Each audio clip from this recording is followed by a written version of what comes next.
tarde, turma. Bem-vindos a mais uma aula de fisiologia. A gente está já bem avançado, né, na disciplina. E agora a gente vai continuar o sistema respiratório e vamos falar sobre a mecânica da respiração. Então, que nada mais é do que, né, a fisiologia de como ocorre a ventilação alveolar. Bom, aqui a gente sabe que a ventilação ela é o processo de entrada e saída de ar para dentro dos alvéolos, né? Então, é essa troca de ar entre a atmosfera e o lúmen alveolar. Quando a gente tem essa primeira troca na ventilação, depois a gente tem uma segunda troca, que é da difusão aqui na hematose, que ocorre a troca entre a superfície de contato ali do alvéolo e o capilar alveolar. Depois que a gente tem essa troca, né, os gases são transportados pelo sistema circulatório. E o sistema circulatório ele está em circulação, né, ocorre o seu fluxo devido aqui à bomba muscular cardíaca, né, que é o coração. Depois a gente tem a troca entre as células, sangue e célula, e depois o sangue vai retornar no pulmão para que haja a troca novamente gasosa.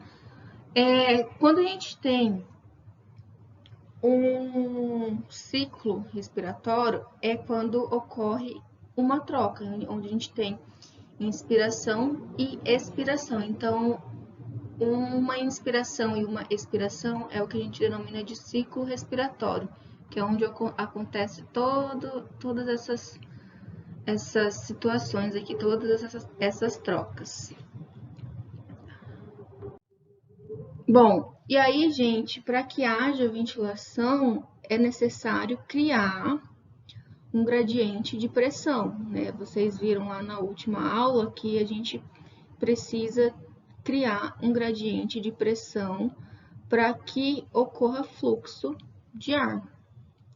Esse gradiente de pressão é criado a partir do aumento ou redução do volume da caixa torácica. E esse aumento ou redução é desencadeado por contração ou relaxamento das fibras musculares envolvidas nesses processos. Então, existem, né, os músculos respiratórios. E quando a gente compara os músculos respiratórios com os da periferia, lembrando que esses músculos são músculos esqueléticos, tá? A gente sabe que esses músculos esqueléticos respiratórios, eles são mais resistentes à fadiga. Então, a gente, né, o músculo ele é mais resistente e ele está menos disposto a fadigar.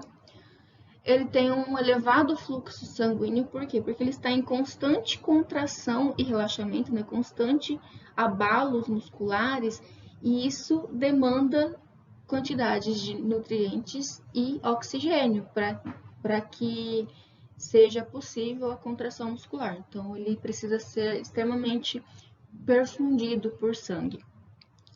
Eles têm maior capacidade oxidativa, então eles consomem maior quantidade de oxigênio e tem uma grande densidade capilar, que é para levar o fluxo sanguíneo aqui elevado, né? Então, se a gente aumenta a densidade capilar, isso aumenta o fluxo para aqueles músculos. Nós temos, então, né, músculos inspiratórios que vão desencadear a inspiração. E durante um ciclo respiratório, né, entre uma inspiração e expiração, que seja espontânea, né, daquela respiração que a gente praticamente até esquece, né, a gente respira espontaneamente. Essa respiração, ela é desencadeada a inspiração, né, desencadeada pela contração desses músculos, e a expiração espontânea é desencadeada pelo relaxamento desses músculos. Quando a gente tem uma expiração forçada, por exemplo, quando vai pegar uma bexiga para encher essa bexiga, que precisa forçar uma quantidade maior de ar dos pulmões, para sair, né, uma quantidade maior dos pulmões, ou quando a gente está praticando atividade física que que a respiração fica mais intensa, então acaba forçando a expiração. Então, quando existe essa expiração forçada, existe contração de músculos respiratórios. Porém, quando é uma respiração espontânea, a gente tem contração dos músculos inspiratórios para inspiração e relaxamento desses músculos para expiração. Então, quais são esses músculos inspiratórios principais? Nós temos o diafragma, os músculos intercostais externos e os escalenos. Eles são os músculos principais da inspiração. E aí existem músculos acessórios que vão auxiliar, tá? Que a gente tem aqui o esternocleidomastoide, que é o principal músculo acessório. Eles são ativados em hiperventilação ou em tetraplégicos com lesões em C1 e C2, que vão desencadear numa insuficiência muscular, né, de alguns outros músculos importantes aqui para a inspiração. Então, o esternocleidomastoide e os outros músculos acessórios, eles entram ali para auxiliar. Músculos da postura também podem assumir o papel do músculo acessório da respiração, como o trapézio grande, peitoral maior, grande dorsal, elevador da espinha, faltou um ezinho aqui, né? E os músculos abdominais, em hiperventilação causado pelo exercício e paralisia diafragmática. Os músculos abdominais, eles estão mais responsáveis pela expiração forçada, tá? Então, quando a gente tem contração desses músculos principais, diafragma, músculos intercostais, externos e escalenos, a gente tem o aumento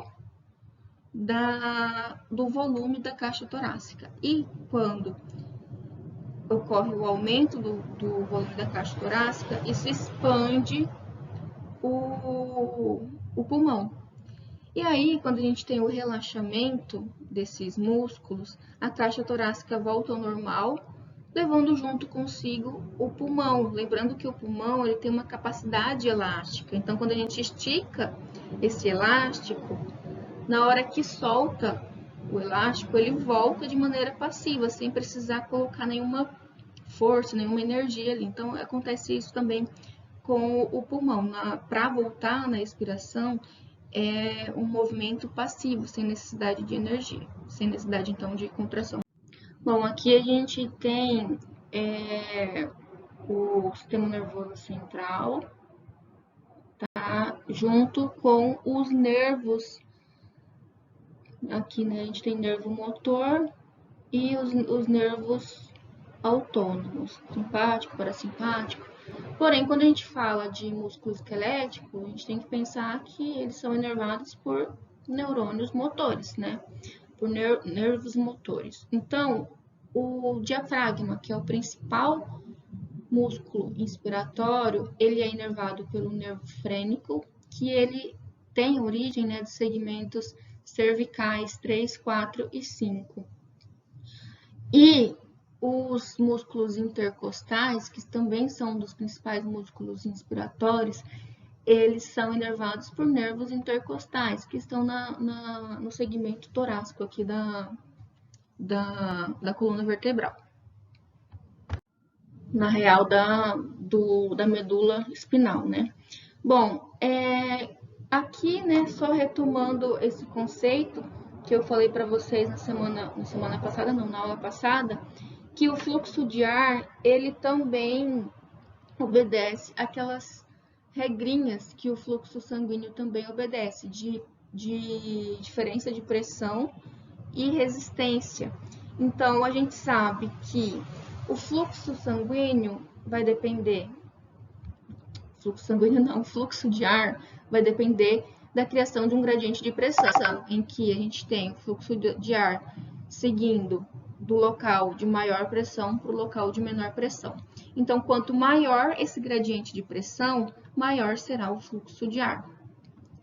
E o que pode atrapalhar, né, esse fluxo de ar é a resistência dos tubos, que nesse caso que são as vias aéreas. Então, quanto maior a resistência das vias aéreas ao fluxo de ar, menor será o fluxo de ar, né? Então, a gente tem essa relação inversa. Quanto menor resistência, maior o fluxo de ar. Quanto maior resistência, menor o fluxo de ar. Então, aqui a gente também tem as mesmas regrinhas, né? Que vocês já aprenderam. Bom, então, a gente tem, para inspiração, ocorre contração muscular, né? Durante a inspiração, que é a inalação de ar, a gente tem contração muscular dos músculos inspiratórios, diafragma, escalenos, intercostais externos. Quando esses músculos contraem, eles provocam a expansão do tórax, tá? Então, eles levam consigo os externos e fazem com que ocorra aumento do tórax. Com a expansão do tórax, a gente tem o aumento do volume e isso desencadeia uma redução na pressão alveolar. Conforme a pressão vai diminuindo e fica menor em relação à pressão atmosférica, então o ar flui no sistema respiratório, até que, conforme o ar vai entrando, a pressão vai subindo novamente, a pressão alveolar vai subindo até que se iguala à pressão atmosférica, e aí o ar para de entrar, e aí a gente ocorre a parada da inspiração. Bom, então,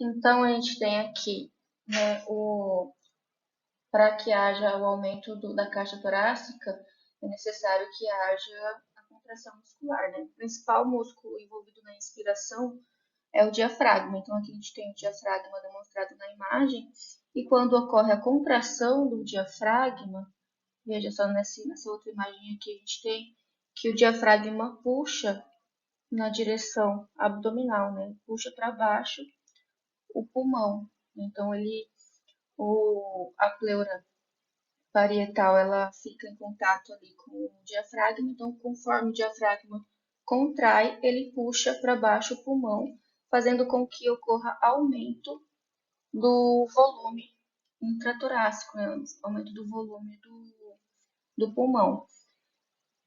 E quando o diafragma relaxa, ele volta ao normal, né? E aí a gente tem a redução novamente do pulmão. Além disso, além do diafragma, quando o diafragma contrai, ele puxa consigo também toda a caixa torácica. Então, a contração diafragmática, ela desencadeia aproximadamente 40 a 60% da diferença, da modificação, né, da diferença do volume torácico.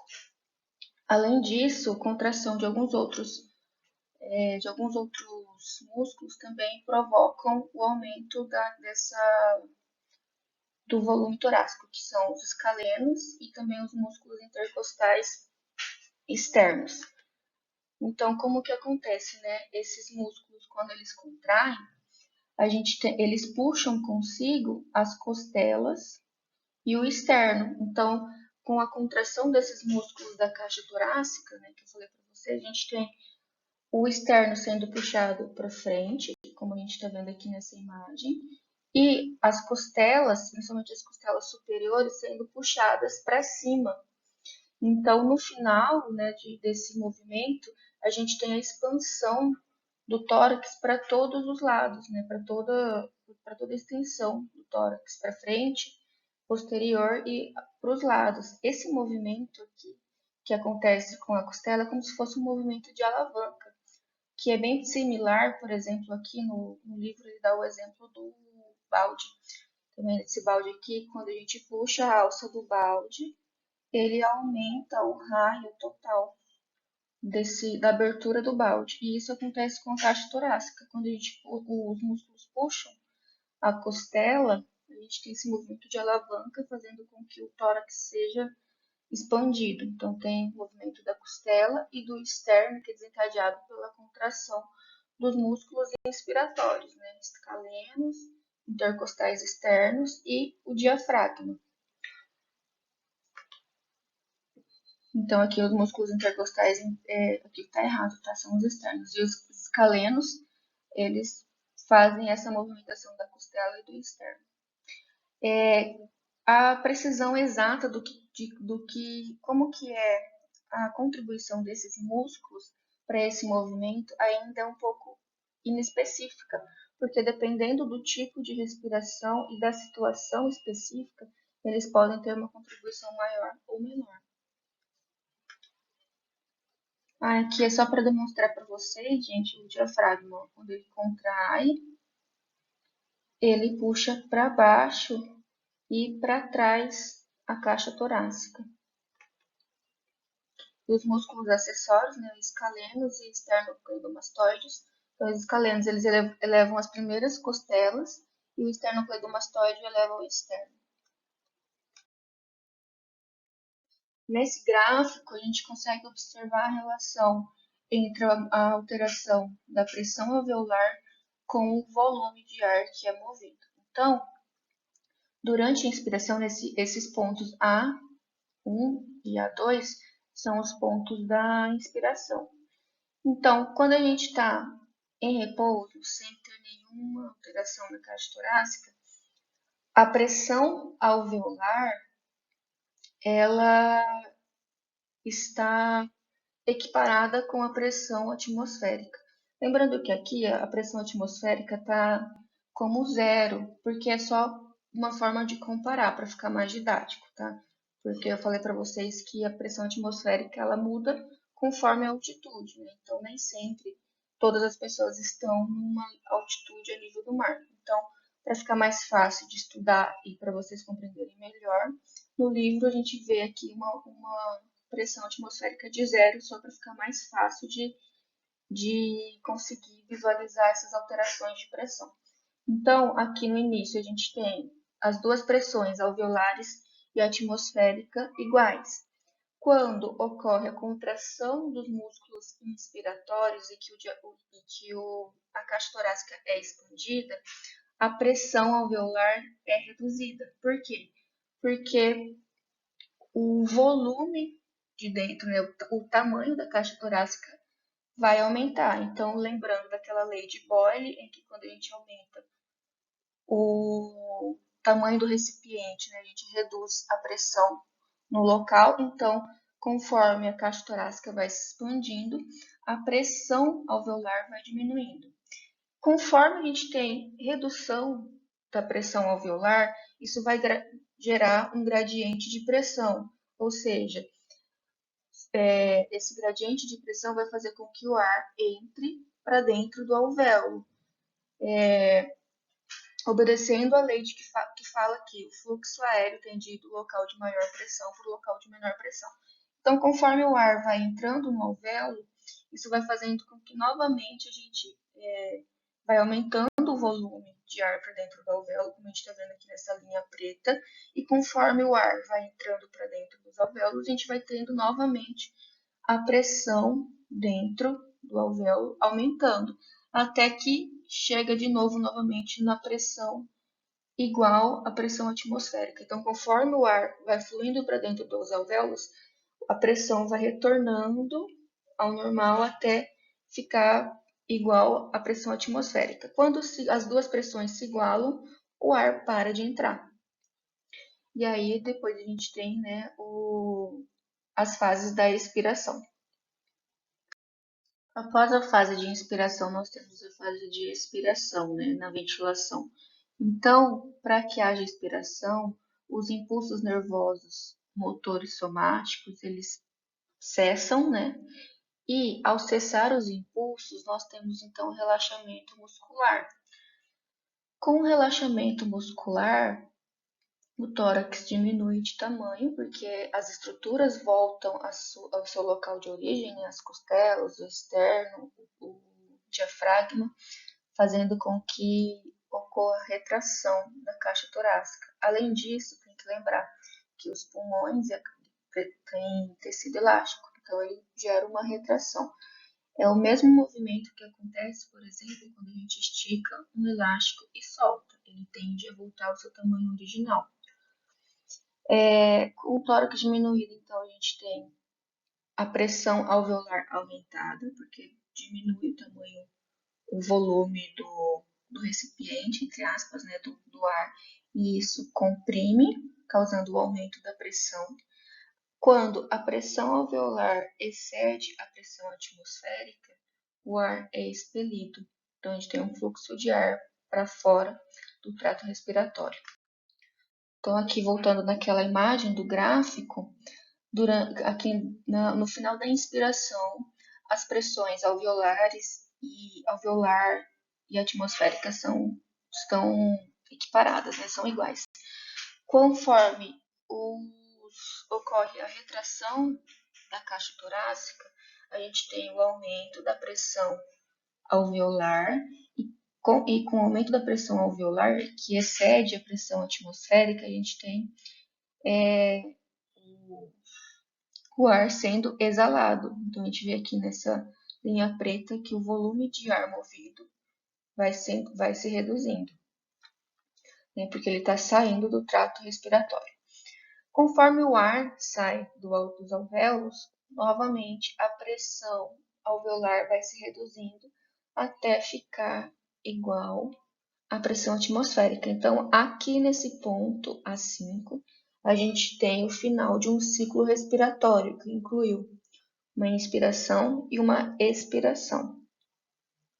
Tá? Então, como a gente viu aqui que a expiração ela é desencadeada pelo relaxamento das fibras musculares e da retração da caixa torácica, a gente fala que é um processo passivo, porque não precisa gerar nenhuma contração, não precisa colocar energia para que isso ocorra. Ela ocorre de forma passiva pelo movimento de retração. Claro que numa expiração espontânea. Quando a gente fala de expiração forçada, a gente está falando sobre uma expiração em que envolve contração muscular, para que haja uma retração maior da caixa torácica. Então, essa expiração forçada ela ocorre durante o exercício ou quando a gente aumenta a frequência respiratória, né? Então, quando a frequência respiratória encontra-se entre 30 a 40 ciclos respiratórios por minuto, então normalmente envolve uma expiração forçada ou expiração ativa. Então, os músculos envolvidos nessa expiração forçada são os intercostais internos e os intercostais abdominais. Quando os intercostais internos eles se contraem, a gente tem então a tração, né? Esses músculos tracionam as costelas para trás e isso faz com que ocorra a redução do volume da caixa torácica. E quando a gente tem contração dos músculos abdominais, isso faz com que, né, quando o músculo abdominal contrai, ele puxa as costelas inferiores para dentro do tórax e isso faz com que ocorra o deslocamento do intestino e do fígado para cima. E quando eles são deslocados para cima, eles empurram consigo o diafragma, fazendo com que haja uma redução ainda maior da caixa torácica. Então, na expiração forçada, a gente tem essa contração. Isso explica o porquê, por exemplo, quando a gente faz aqueles exercícios abdominais, né, para fortalecer a musculatura abdominal, o certo é quando sobe no movimento, né, quando sobe a cabeça e os ombros no movimento do exercício abdominal, é que a gente faça a expiração, porque junto com a contração dos músculos abdominais pelo movimento de subir, né, os ombros, a gente tem também o trabalho ali da expiração forçada, aumentando a contração muscular. Existem outros músculos que podem estar envolvidos, como o reto, oblíquos, interno e externo, e o transverso. Gente, a cavidade intrapleural tende a ter uma pressão subatmosférica, tá? Então, por isso que ela está negativa aqui nessa imagem, ó. Aqui a gente está vendo a pressão alveolar durante o ciclo de inspiração e expiração e as alterações na pressão intrapleural. A cavidade intrapleural é aquela cavidade que fica entre uma pleura e outra, né? Entre a pleura parietal e a pleura visceral. Essa pressão subatmosférica é criada logo, né, no início da vida, na fase intrauterina. E ela é importante para manter as duas pleuras juntas e com uma atração ali entre as duas. Então, como a pleura visceral ela está aderida ao pulmão e a pleura parietal aderida à caixa torácica, quando a caixa torácica se expande, ela arrasta junto consigo o pulmão, devido a essa coesão que existe entre as duas pleuras desencadeadas por essa pressão intrapleural subatmosférica. E quando a gente tem um aumento a expansão da caixa torácica, a própria retração do pulmão faz com que a pleura fique, né, a gente cria um ambiente um pouco mais, uma pressão ainda mais negativa na cavidade intrapleural. Por quê? Porque de um lado a gente tem a retração do pulmão que puxa a pleura visceral em direção para dentro da caixa torácica e nós temos a a expansão da caixa torácica desencadeada pela contração dos músculos inspiratórios que puxa na direção em direção para fora, puxa a pleura parietal. Então, isso faz com que crie essa pressão mais negativa. Então, por isso que a gente tem essa alteração. Então, durante o ciclo de inspiração e expiração, a gente tem também alteração na pressão intrapleural. Mas, independente de qual seja o ciclo, sempre essa pressão vai ser negativa. Então, aqui nessa imagem, a gente tem a representação do que eu falei para vocês. Então, a caixa torácica, quando se expande, ela puxa, né, para fora essa caixa torácica, né, a pleura parietal. E a retração elástica do pulmão cria essa força contrária para dentro, criando essa pressão subatmosférica. Lembrando que existe um líquido ali que impede que as duas separem-se. Então, a gente tem um ambiente com uma pressão subatmosférica com um líquido ali. Então, mantém as duas pleuras juntas ali, evitando que haja separação das duas. O que acontece, por exemplo, se esse indivíduo recebe uma facada ou ele tem algum acidente que faz com que haja a perfuração dessa pleura aqui, né, das duas.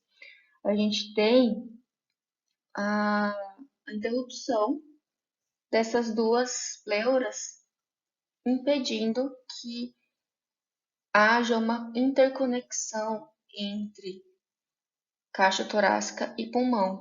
Com isso, né, quando a gente tem a perfuração desse componente anatômico, a caixa torácica ela fica aberta e fica para fora, né? Ela se expande levemente. E em contraponto, a gente tem o colapso dos pulmões, porque não vai ter mais essa força coesiva da pleura visceral que que leva junto o pulmão, e como ele é um componente elástico, ele colapsa devido ali à entrada de ar.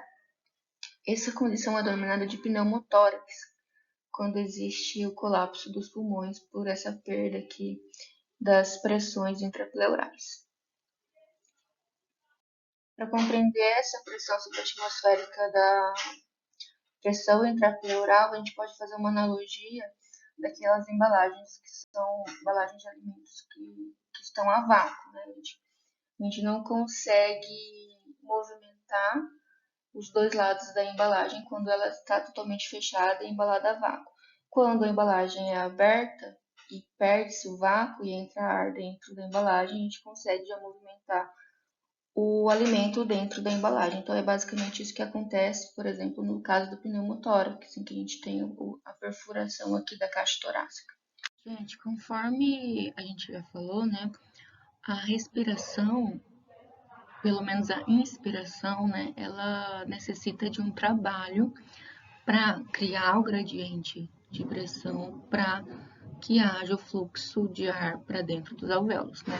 Esse trabalho, ele é a contração muscular. E aí, o grau do trabalho necessário, né, a força que a gente precisa fazer para criar esse gradiente, vai depender também da distensibilidade dos pulmões e da resistência das vias aéreas ao fluxo de ar. Quanto maior a resistência ao fluxo, maior vai ser o trabalho para a inspiração. Quanto menor a resistência, menor será o trabalho para respiração. Agora, quando a gente fala de distensibilidade dos pulmões, a gente está falando mais especificamente da complacência. O que é a complacência? A complacência é a capacidade que o pulmão tem de se estirar, tá? Então, quanto maior a complacência, maior vai ser a facilidade que os pulmões terão de se inflar. E aí, quando a gente pensa, né, em complacência, a gente não pode confundir com elastância, tá? Elastância é a capacidade dos pulmões, a capacidade que os pulmões têm de se retrair de volta ao seu volume original. Então, a outra propriedade pulmonar é a elastância, né? A elastância é a capacidade que o pulmão tem de voltar à sua forma original após o estiramento, e também ela é a capacidade de resistência ao estiramento. Então, quando o pulmão ele é estirado, por ele ter esse tecido elástico, ele possui essa dificuldade maior de ser estirada. É como se a gente fosse comparar, seria a mesma coisa que uma bexiga. Quando a gente assopra a bexiga, a gente precisa colocar uma força a mais, né, para soprar a bexiga e ela se encher. Porém, se a gente, depois de cheia, né, depois de inflada, se a gente solta a bexiga e permite a passagem do ar, o ar vai ser retirado da bexiga pelo grau de elastância da bexiga, né, pela capacidade que ela tem de voltar ao seu volume original, né? Então, quando a gente solta a boca do balão de bexiga, ele volta ao seu tamanho menor. E isso se dá devido à elastância da bexiga, tá? Então, quanto maior a elastância, maior vai ser a facilidade de retornar a bexiga. E quanto maior a elastância, também maior será a resistência ao estiramento. A gente pensa, por exemplo, não sei se vocês tiveram esse surto de quarentena de comprar elástico para fazer exercício físico, mas esses elásticos de atividade física que a gente compra para se exercitar tem vários graus de elastância. Então, tem o elástico que ele se estica com maior facilidade, então o trabalho para esticá-lo é menor. E tem elásticos que têm uma elastância maior, então para a gente esticá-lo, tem que fazer uma força maior para que ele se estique, tá? Então, isso que é a elastância. É a mesma coisa também, por exemplo, de elásticos que perdem a sua elasticidade, né? Então, fica aqueles elásticos velhos, por exemplo, short, que a gente tem elástico e ao longo dos anos vai perdendo a elasticidade, a gente consegue estirar o short com maior facilidade, porque o elástico já está gastado, né? Porém, o short não volta ao tamanho original e muitas vezes a gente acaba perdendo aquele short porque ele fica frouxo na cintura, né? Então, é basicamente isso que a gente fala sobre elastância. Então, um pulmão que perde a sua elastância, ele consegue estirar-se com maior facilidade, porém, ele tem uma dificuldade maior para se retrair, para voltar ao seu volume original. Um exemplo de doença que causa a perda de elastância pulmonar é o enfisema pulmonar, em que há perda do tecido elástico dos pulmões. Então, por exemplo, pessoas que fumaram durante anos de sua vida, o fumo pode causar destruição dos alvéolos e também do tecido elástico pulmonar e desencadear essa alteração na elastância, causando um pulmão mais, entre aspas, tá, flácido, que tem uma capacidade alta de se estirar, porém ele tem uma dificuldade maior para voltar ao seu volume original. Agora, aí aqui, pessoal, a gente pode fazer um paralelo com a complacência. Então, eu falei para vocês sobre a bexiga, né, que ela tem um grau de elastância que faz com que quando a gente solte a boca do balão, ele volte ao tamanho original. Agora, quando a gente pensa, por exemplo, num saquinho plástico, se a gente assoprar o saquinho plástico, a gente vai ter muito mais facilidade de enchê-lo do que encher um balão de bexiga, né, uma bexiga. Porém, na hora que a gente solta a boca do saquinho plástico, o ar, a maior parte do ar que estava lá dentro vai continuar lá dentro, a não ser que a gente bata ali naquele saco para retirar o ar que está ali dentro. Então, o que isso quer dizer? Então, que o saco plástico, ele tem alta complacência, né, quando comparado à bexiga, tá? Porém, baixa elastância, enquanto que a bexiga tem alta elastância e menor complacência, porque a gente precisa exercer um trabalho maior para colocar ar dentro daquela bexiga. Porém, para retirar, o trabalho é passivo, né? O ar sai sozinho devido ao grau de retração da bexiga, tá? Então, quando a gente fala de enfisema pulmonar, é como se o pulmão fosse um saquinho plástico, em que ele consegue ser insuflado com maior facilidade, porém, para retirar o ar de dentro do pulmão, a dificuldade é maior. Quando a gente fala de complacência, né, quanto maior a complacência, maior vai ser a facilidade de se estirar, e quanto menor a complacência, maior vai ser a dificuldade para se estirar aquele pulmão. Então, um exemplo de condição que causa alteração na complacência são doenças inflamatórias. Por exemplo, a silicose ela é uma doença desencadeada pela deposição de sílica no tecido pulmonar.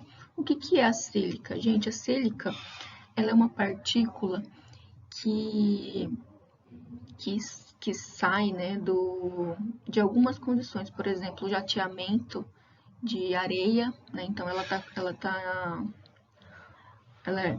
inserida ali na areia, então o jateamento de areia para fazer essas calças jeans, por exemplo, elas soltam sílica, ou pessoas que trabalham em mineradoras, alguma coisa assim, que soltam, né, que ficam expostos à sílica, podem ter a silicose. Então, a silicose, ela nada mais é do que uma inflamação causada pela sílica. Então, a sílica, ela é um material, uma partícula que tem capacidade de se aderir aos pulmões, tá? Quando a sílica adere aos pulmões, ela começa a provocar uma inflamação no local. Então, ocorre ativação de macrófago, Os macrófagos vão desencadear a morte celular. A morte celular vai liberar quimiotaxinas, que são substâncias que atuam como se fossem mensageiros, tá? Então, essas quimiotaxinas, elas levam a migração e ativação de fibroblastos, que são células que vão promover a produção de tecido fibroso, tá? E os fibroblastos, né, geram também, as quimiotaxinas e fibroblastos geram o recrutamento de mais macrófagos, e aí a gente tem esse ciclo aqui. Bom, os fibroblastos, eles então produzem material fibrótico, que é um material cicatricial, tá? Então, conforme, por exemplo, se a gente tem uma lesão no tecido, as células de defesa, né, as nossas defesas vão tentar controlar essa inflamação. Então, a gente pode ter inflamação e o tecido ser curado, ou essa inflamação pode ser crônica e isso desencadear, né, um processo de cicatrização com fibrose, tá? Então, o tecido, ele vai perdendo a sua capacidade original, então vai perdendo a sua origem de, por exemplo, alvéolo, e vai se transformando em fibrose, material fibroso. E isso faz com que o tecido, ele fique menos complacente, tá? Então, um pulmão que tem fibrose, ele perde a sua complacência. Em consequência da perda de complacência, o indivíduo que tem fibrose pulmonar, ele tem maior dificuldade para inspirar. Por quê? Porque perde a capacidade de se estirar, tá? Então, pessoas que têm fibrose, elas possuem essa dificuldade maior para a inspiração. Então, a silicose é uma doença que pode causar perda da complacência. Outras doenças que causam fibrose, por exemplo, o COVID. Pessoas que foram acometidas com casos mais graves de COVID podem ter como sequela, né, várias sequelas, e uma das sequelas mais comuns que se tem é a fibrose pulmonar. Por quê? O COVID, ele é um vírus que ele promove grande inflamação no corpo como um todo. A gente fala que é a tempestade de citocinas, tá? Então, citocinas pró-inflamatórias. Então, se a pessoa tem o caso mais grave, isso pode desencadear uma inflamação, e essa inflamação levar a esse ciclo aqui, ó, e a gente ter uma fibrose pulmonar. Então, pacientes com casos graves de COVID podem gerar, né, podem ter fibrose pulmonar como sequela da doença. Como eu falei para vocês, o outro fator que altera o trabalho respiratório, além da complacência, é a resistência ao fluxo do ar. Então, lembrando lá daqueles conceitos que nós vimos em cardiovascular, nós sabemos que resistência ao fluxo, independente se é ar, se é sangue, se é, né, um fluido líquido, ela se dá a partir da, né, ela sofre influência, na verdade, do comprimento das vias, né, no caso aqui a gente está falando do trato respiratório, então do comprimento das vias aéreas, da viscosidade do ar e do raio dessas vias aéreas. Comprimento e viscosidade normalmente são constantes, então o que vai alterar a resistência, né, o que vai influenciar a resistência, na verdade, vai ser o raio de onde vai passar o ar, então das vias aéreas, superiores e inferiores. Apesar de serem constantes, algumas situações podem desencadear a alteração, por exemplo, da viscosidade. Então, quando a gente tem, por exemplo, o aumento da umidade do ar, esse ar torna-se mais úmido e aí ele fica mais viscoso. Então, por exemplo, é muito mais difícil a gente respirar dentro de uma sauna, por exemplo, onde a umidade está extremamente elevada, do que quando a gente tem uma umidade relativa normal, né? Quando a gente está em locais normais. Compressão também causa aumento da viscosidade. Então, quando a gente tem aumento da pressão ao nosso redor, isso pode desencadear a compressão do ar e tornar esse ar mais viscoso, tá? Então, quanto menor a pressão, menor vai ser a viscosidade do ar. Situações que, então aqui, ó, a gente tem que o raio das vias aéreas podem desencadear, então, a alteração da resistência. Se a gente reduz o raio, a gente aumenta a resistência ao fluxo do ar, certo? E se a gente aumenta o raio, a gente reduz a resistência ao fluxo do ar. Quando a gente fala de traqueia e brônquios, a gente não tem alteração assim do raio em si. Por quê? Porque eles são formados basicamente por anéis de cartilagem, tá? Então, eles não alteram o seu raio, né? Tipo, o seu diâmetro, perdão, o diâmetro. Porém, algumas situações podem desencadear na resistência ao fluxo de ar nesses locais, devido, por exemplo, à produção excessiva de muco.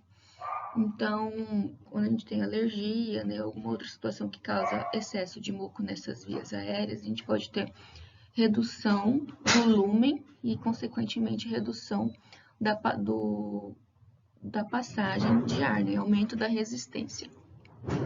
E quando a gente fala de bronquíolos, né, como os bronquíolos são formados, revestidos de músculo liso, então a gente tem alteração da resistência nos bronquíolos a partir da contração ou relaxamento, ou do relaxamento dessas fibras musculares, né? Então, ou broncoconstrição ou broncodilatação. Então, isso altera a resistência ao fluxo. Broncoconstrição vai aumentar a resistência ao fluxo e broncodilatação reduz a resistência ao fluxo. Então, algumas substâncias vão influenciar essa musculatura aqui. Então, a gente tem controle neural, hormonal e também parácrino.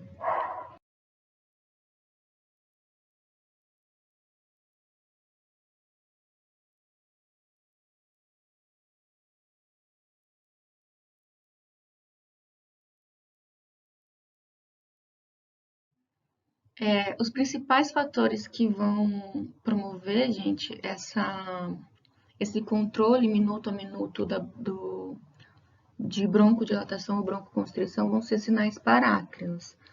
O CO2, ele é o principal sinal parácrino de influência da resistência ao fluxo do ar.